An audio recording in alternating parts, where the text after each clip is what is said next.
Video பார்க்குற எல்லாருக்கும் வணக்கம் நண்பா. எல்லாரும் நல்லா இருக்கீங்களா? இன்றைக்கி நம்ம ஒரு சில இன்ட்ரெஸ்டிங்கான ரெஸ்லிங் செய்திகள்லாம் பார்க்க போகிறோம்.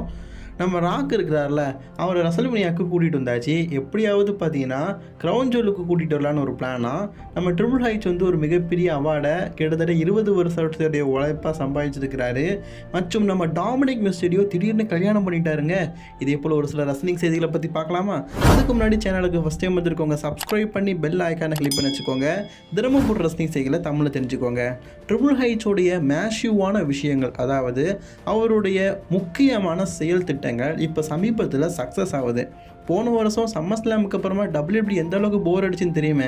ஜான்சனாலாம் இருந்தார், ஆனாலும் போர் அடிச்சுது. பட் ஆனால் இந்த வருஷம் ரெசல்மேனியாவை ரொம்பவே இன்ட்ரெஸ்டிங்காக கொண்டு போகிறாரு. போன வருஷத்தை காட்டிலும் இந்த வருஷம் ரொம்ப இன்ட்ரெஸ்டிங்காக இருக்குது. அதுக்கு காரணம் கேட்டிங்கன்னா ராக்கோடைய ஸ்டோரி அப்படிங்கிறது ஒரு முக்கியமான விஷயம் தான். இந்த வருஷம் நினச்ச மாதிரி ஷார்லோ ஃப்ளேர், சிஎம் பாங் இவங்கெல்லாம் ரெசல்மேனியாவுக்கு இல்லை அப்படின்னாலும் ரெசல்மேனியாவை பார்த்தீங்கன்னா போன வருஷத்தை விட கடந்த 4 வருஷத்தை விட இந்த வருஷம் ரொம்பவே நல்லா கொண்டு போகிறாங்க. ஸ்டோரி லைன் பேஸ் படி எல்லாமே நல்லா இருக்குது.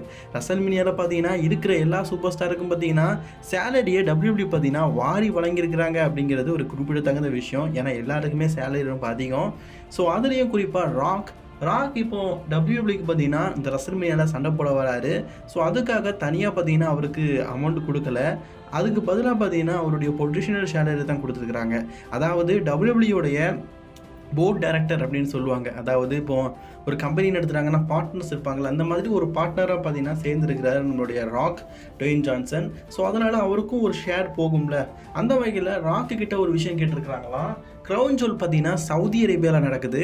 சவுதி அரேபியாவை பொறுத்த வரைக்கும் இப்போ ரெசல்மேனியாவில் எந்த அளவுக்கு சம்பாதிக்கிறோமோ அதே ஈவெண்ட்டை பார்த்தீங்கன்னா அங்கேயும் சம்பாதிக்கலாம். ஸோ ராக் நீங்கள் சவுதி அரேபியாவுக்காக வந்து ஒரு சண்டை போடுங்களேன் அப்படிங்கிற மாதிரி கேட்டுருக்கிறதாகவும் ராக் பார்த்தீங்கன்னா ஓகே அப்படின்னு சொல்லியிருக்கிறதாகவும் நியூஸ் இருக்குது. ஏன்னா ராக்குக்கு நல்லாவே தெரியும் சவுதி அரேபியா எந்த அளவுக்கு ஒரு ஃபேமஸான நாடுன்னு. ராக்கு வராருன்னா கண்டிப்பாக இவ்வளோ நாள் பார்த்தீங்கன்னா 18,000 டிக்கெட் விற்கிறாங்கன்னா கண்டிப்பாக 50,000 டிக்கெட்டை விற்று ஸ்டார்டிங்கில் எவ்வளோ பெரிய அரியாவில் ஒரு ஷோ நடத்துகிறானுங்க, அந்த மாதிரி ஒரு ஷோ நடத்திடுவானுங்க. கிட்டத்தட்ட ஒரு 2-3 ரெசல்மேனியா நடத்தினா எந்த அளவுக்கு பணம் சம்பாதிக்க முடியுமோ அதே அமௌண்ட்டை பார்த்தீங்கன்னா WWE வந்து சவுதி அரேபியாவில் சம்பாதிக்கலாம் ராக் வந்தால்.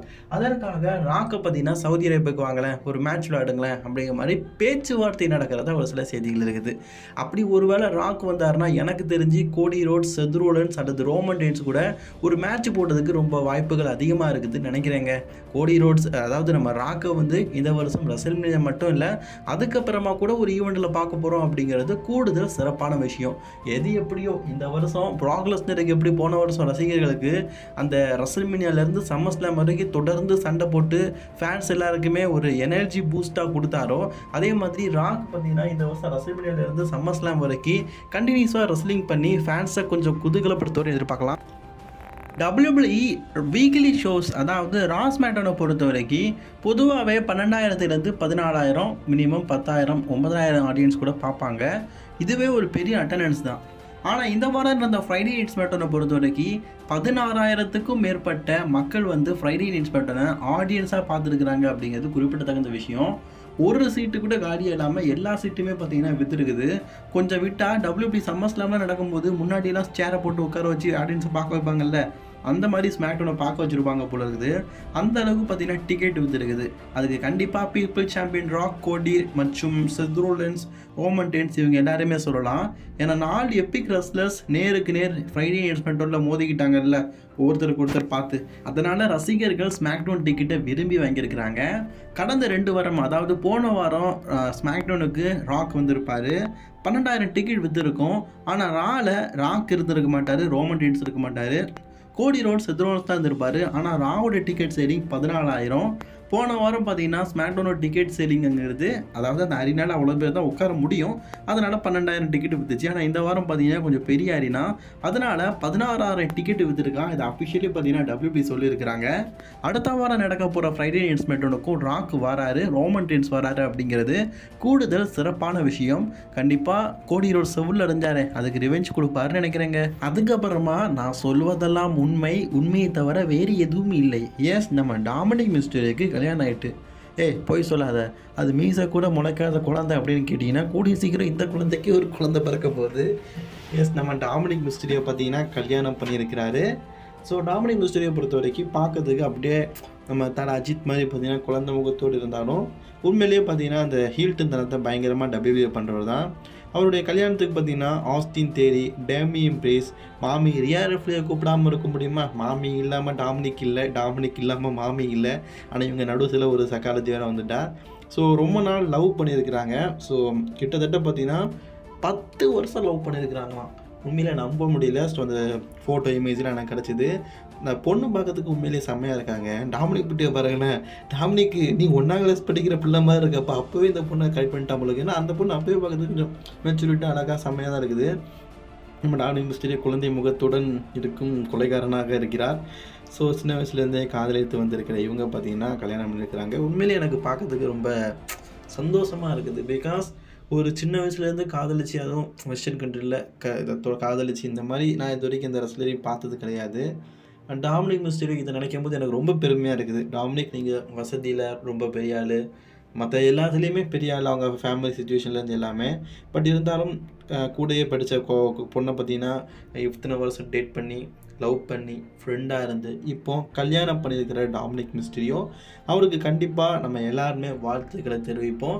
இன்றைக்கி நம்ம டாமினிக் மிஸ்டீரியோ குட்டி குஞ்சன் கூப்பிட வேண்டாம், இன்னையிலேருந்து அவர் மைனர் குஞ்சன் ஆகிட்டார். ஸோ அவருக்கு பார்த்தீங்கன்னா கல்யாணம் ஆயிடுச்சு. எனக்கு உண்மையிலேயே சந்தோஷமாக இருக்குது. பிகாஸ் காதலிச்சு கல்யாணம் பண்ணியிருக்காருல, காதலிச்சு கல்யாணம் பண்ணியிருக்காருன்னா அவரே வந்து குழியில் விழுந்துட்டார் அப்படின்லாம் இங்கே கேட்கக்கூடாது. இத்தனை வருஷம் லவ் பண்ணி அந்த பொண்ணை விட்டு கொடுக்காமல் கல்யாணம் பண்ணியிருக்காருல, அதுக்காக நீங்கள் ஒன்றும் பண்ண வேண்டாம், நம்ம சேனல் லைக் பண்ணிடுங்க. வேறு என்னத்தை நான் கேட்பேன். சுமார் 20 வருஷமாக எனக்கு தெரிஞ்சு WWE சேனல் இருக்குதுன்னு நினைக்கிறேன். ஸோ யூடியூப் வந்த உடனே பார்த்தீங்கன்னா WWE சேனல் உருவாயிட்டு. So 100K silver play button, அடுத்தது பார்த்தீங்கன்னா 1 மில்லியன் சப்ஸ்கிரைபர்ஸ் வந்ததுக்கப்புறமா, 10 லட்சம் சப்ஸ்கிரைபர்ஸ் வந்ததுக்கப்புறமா கோல்டு ப்ளே பட்டன், அதுக்கப்புறமா 1 கோடி சப்ஸ்கிரைபர்ஸ், அதாவது 10 மில்லியன் சப்ஸ்கிரைபர்ஸ் படித்ததுக்கப்புறமா டைமண்ட் ப்ளே பட்டன், அதுவே சூட்கேஸில் பயங்கரமாக வரும். இப்போ 1 கோடியில் 10 கோடி சப்ஸ்கிரைபர்ஸ், அதாவது 100 மில்லியன் சப்ஸ்கிரைபர்ஸை வச்சு நம்ம WWE பார்த்தீங்கன்னா த ஐகானிக் பிளாக் டைமண்டை படுத்திருக்கிறாங்க. அடுத்தது 200 டைமண்டை பிடிக்கும்போது, அதாவது 200 சப்ஸ்கிரைபர்ஸை பெறும்போது, இப்போ சமீபத்தில் மிஸ்டர் பீஸ்ட்லாம் 200 சப்ஸ்கிரைபர்ஸ் இருக்கும்போது அவருக்கு எந்த மாதிரி டைமண்டை கொடுத்தாங்கன்னா அவருடைய சேனல் லோகோலேயே கொடுத்துருக்குறாங்க. அப்போ நம்ம 200K எடுக்கும்போது நம்ம WWEக்கும் பார்த்தீங்கன்னா WWE லோகோவில் அந்த ப்ளே பட்டன் கொடுப்பாங்க போல இருக்குது. ஸோ அதை ட்ரிபிள் ஹைச் வந்து வாங்கியிருக்கிறாரு. தன்னுடைய சோஷியல் மீடியாவில் பார்த்தீங்கன்னா நான் வாங்குகிற முதல் யூடியூப் அவார்டு அப்படிங்கிற மாதிரி சொல்லியிருக்கிறாரு. பிகாஸ் யூடியூப் வந்து இந்த 100K பெற்ற சேனல் அப்படின்னா ரொம்ப கம்மி. இந்த டி சீரீஸ், லோஹான் பாலோடைய சேனல் கூட வரல எனக்கு. இந்த மாதிரி ஒரு சில சேனல் தான் பார்த்தீங்கன்னா வந்திருக்குது. ஸோ அந்த சேனலில் WWEயும் இடம் பெற்றிருக்குது அப்படிங்கிற நினைக்கும் போது ரொம்ப சந்தோஷமாக இருக்குது, பெருமிதமாக இருக்குது. ஸோ இந்த யூடியூப் அவார்டை முதலாக வாங்கியிருக்கிறேன் அப்படிங்கிற மாதிரி சொல்லியிருக்கிறாரு. ஸோ அதை விட மென்ஷனான விஷயம் என்னென்னா, ட்ரிபிள் ஹெச் பதவிக்கு வரும்போது 75 மில்லியன், அதாவது பார்த்தீங்கன்னா 75 கோடி பேர் வந்து சந்தாகராக இருந்தாங்க WWEல. இவர் வந்த 1.5 வருஷத்துலேயே பார்த்தீங்கன்னா 25M, அதாவது 25 லட்சம் சப்ஸ்கிரைபர்ஸ் கூடி இருக்கிறாங்க. இது உண்மையிலேயே பார்த்தீங்கன்னா பெரிய விஷயம். இப்படி ஒரு மேஷிவான அச்சீவ்மெண்ட்டை பார்த்தீங்கன்னா WWE பண்ணியிருக்கிறாங்க. கண்டிப்பாக இதுக்கு WWE மட்டும் காரணம் கிடையாது, எல்லா சூப்பர் ஸ்டார்ஸும் காரணம். ஏன்னா ஒவ்வொரு மேட்சும் பார்க்க தான் நம்ம WWE சேனலை சப்ஸ்கிரைப் பண்ணியிருக்கிறோம். ஸோ உண்மையிலேயே ஒரு பெரிய மேஷிவான அச்சீவ்மெண்ட்டை பண்ணியிருக்கிறாங்க. ஸோ கண்டிப்பாக என்னாலலாம் இந்த லெவலுக்குலாம் போக முடியாது. பட் ஆனால் கண்டிப்பாக WWE இந்த மாதிரி ஒரு அவார்டை வாங்கும்போது எனக்கு ரொம்ப சந்தோஷமாக இருக்குது. உங்களுக்கு மகிழ்ச்சியாக இருக்குதுன்னா அப்போவும் ஸ்வீட் டேடு கொண்டாடு அப்படிங்கிற மாதிரி லைக்கை பண்ணிக்கோங்க. என்னடா அங்கே இங்கே சுற்றி எதுக்கு எடுத்தாலும் லைக்குன்னு சொல்கிறியே ஏன் கேட்டிங்கன்னா, நம்ம சேனல் சஸ்பெண்ட் ஆகிட்டேன். 4 பேருக்கு ரெக்கமெண்ட் ஆகணும்னா, 4 பேர் நல்லா இருக்கணும்னா நம்ம சேனலில் லைக் பண்ணுறது தப்பு இல்லை. யாருடா அந்த 4 பேருன்னு கேட்டிங்கன்னா, நான், எங்கள் அம்மா, எங்கள் அண்ணன், வேறு யார் கடைசியில் நீங்கள் தான்.